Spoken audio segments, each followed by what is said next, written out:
নামাজ নাই, কুরবানি নাই। যে ব্যক্তি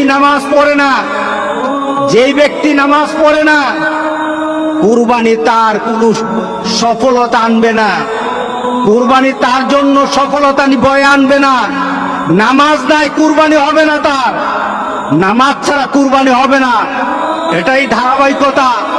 ইন্না আতাইনাকাল কাউসার ফাসাল্লি লিরাব্বিকা ওয়ানহার।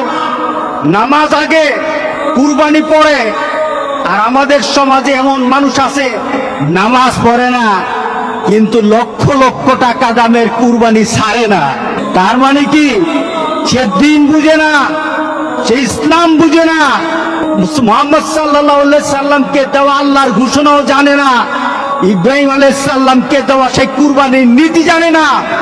এই কুরবানি তার জন্য কোনো সফলতা বয়ে আনবে না।